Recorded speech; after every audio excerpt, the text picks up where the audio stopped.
자, 다 같이 우리 제목을 한번 말해 봅시다. 천연왕국의 영광.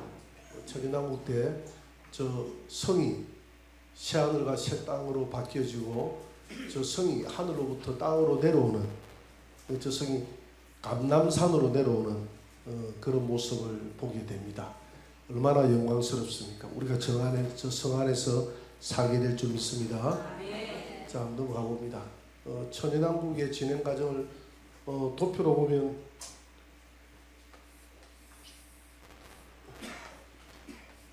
(7년) 대환란이 앞으로 닥친다 했죠. 전 3년 반, 그 다음에 후 3년 반.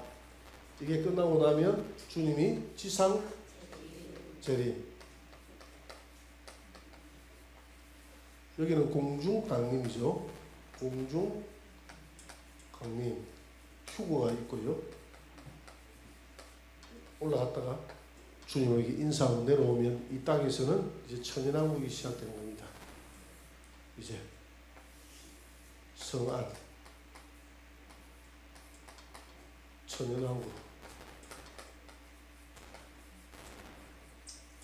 천연왕국이 시작됩니다.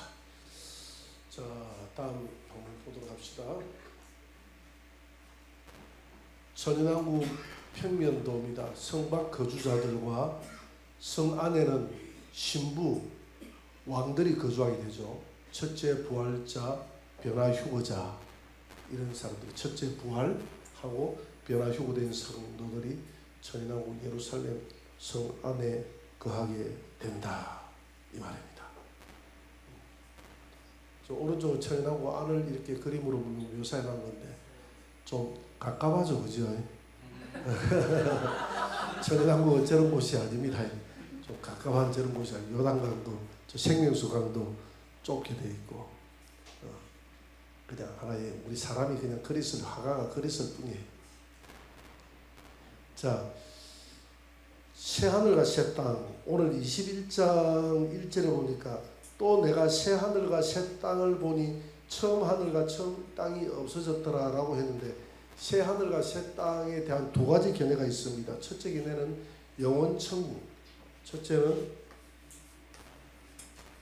영원 천국이다. 21장 22장은 영원 천국이다 라는 말이 있고, 두 번째 견해는 천연 왕국이다. 천연 왕국이다. 이 두 가지 견해가 있어요. 두 가지 견해가 있는데, 영원 천국이라고 이야기하는 데는 무천연주의자들은 천연왕국을 지금 이 시대가 천연왕국이다 이야기, 따로 천연왕국이 없고 21장 22장을 영원천국이라고 봅니다.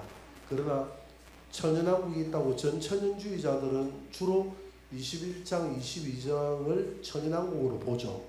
근데 이게 이제 영원천국이라고 보는 데는 이유가 있죠. 1견해를 한번 봅시다.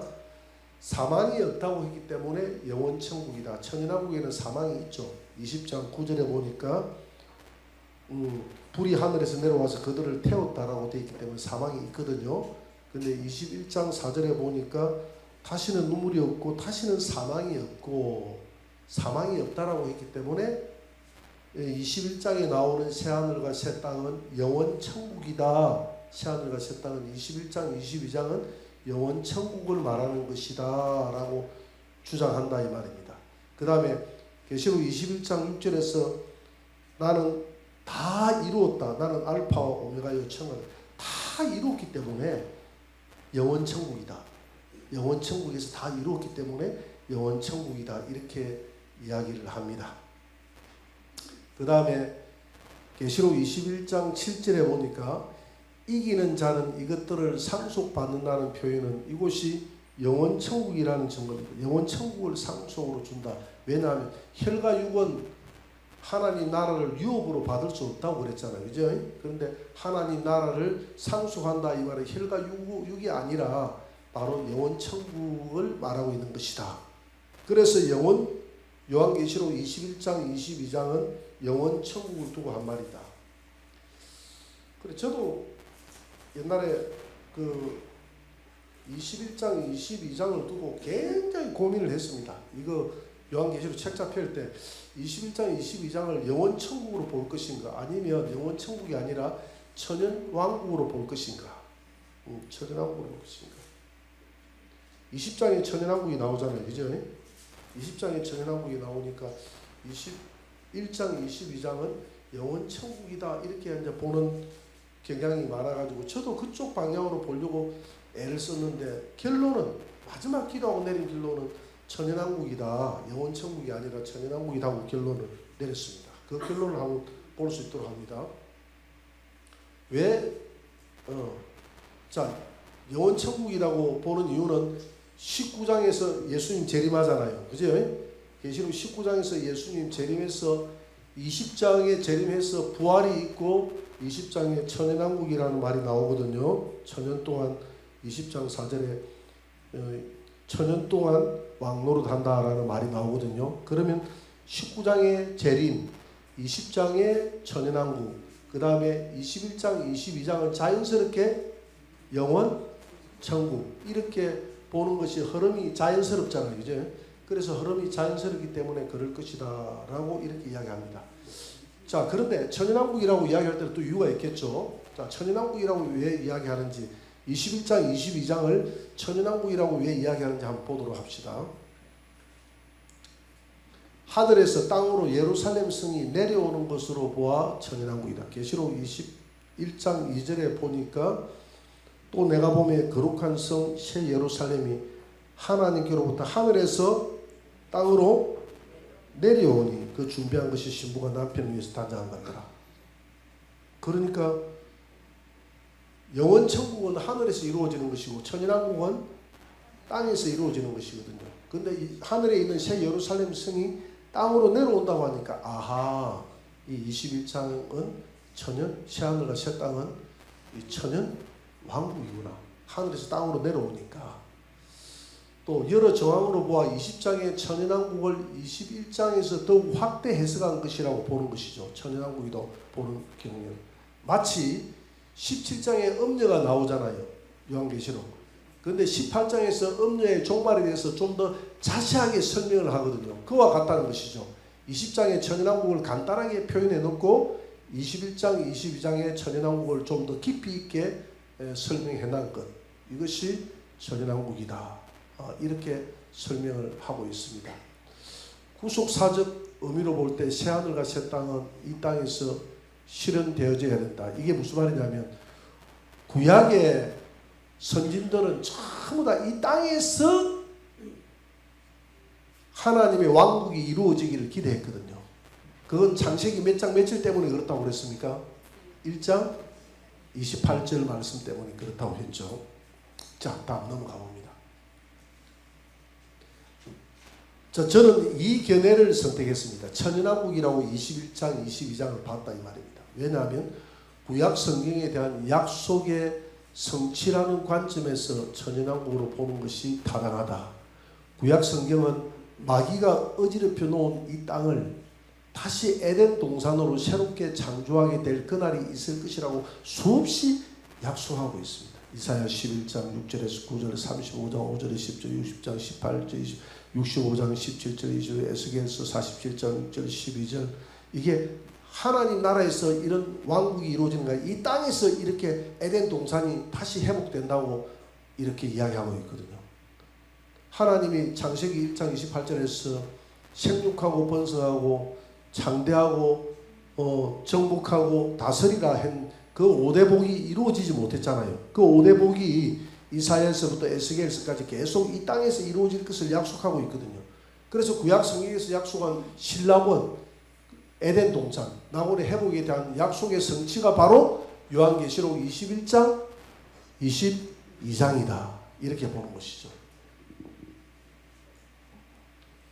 요한계시록 21장에서 말하는 새하늘과 새 땅과 거룩한 성 예루살렘은 황폐한 이 땅에서 에덴 동산이 새롭게 회복될 것이라는 이사야의 예언을 그대로 인용한 구절입니다. 여러분 그렇게 믿으시면 복이 되는 줄 믿습니다. 이게 맞아요. 이게 맞아요. 이게 계시록의 대가라고 하는 우리 이왕복 목사님도, 그분은 책자를 몇백 권을 계시록에 관련된 책자를 몇백 권을 써냈습니다.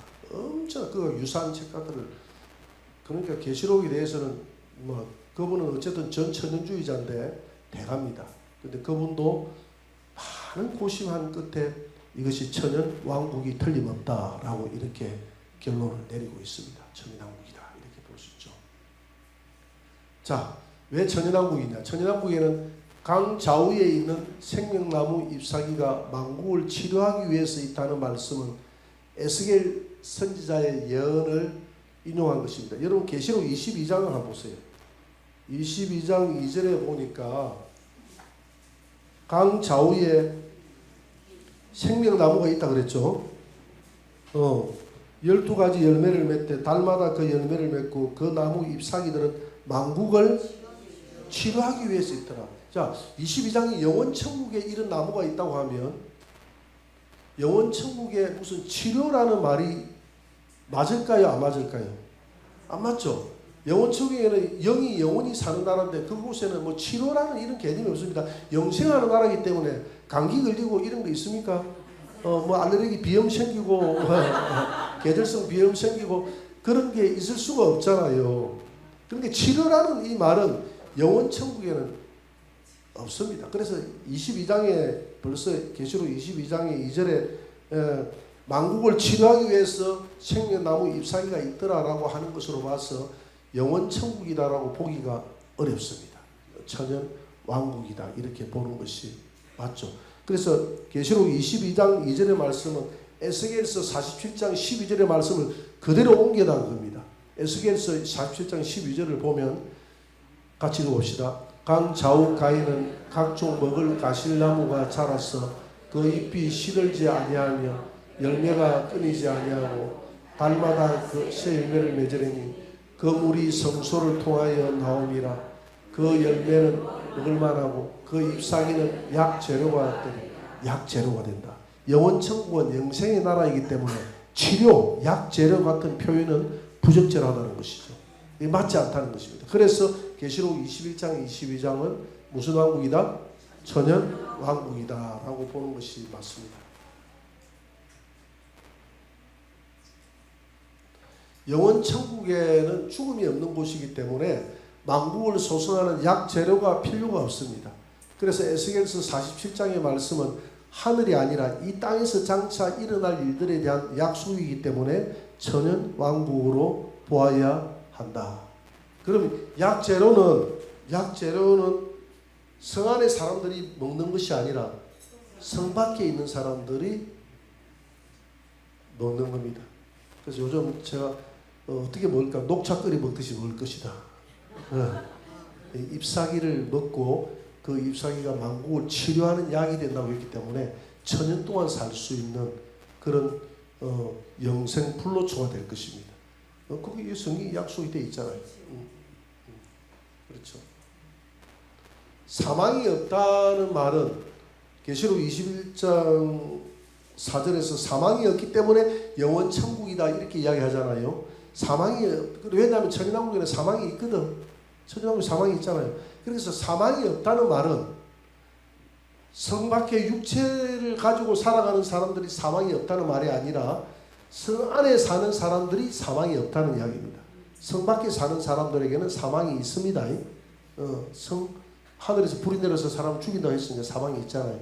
성 안에 살아가는 사람들은 사망이 없을 줄 믿습니다. 그래서 여러분들 휴거되어져서 성 안에 들어가야 돼요. 주님 오실 때. 그래서 천연 왕국의 성 안에서 왕노릇하는 예수님의 신부들은 다시는 사망이 없으며 천연 왕국의 삶이 장차 이어질 영원 천국의 삶이 되는 셈입니다. 이렇게 이야기하고 있습니다.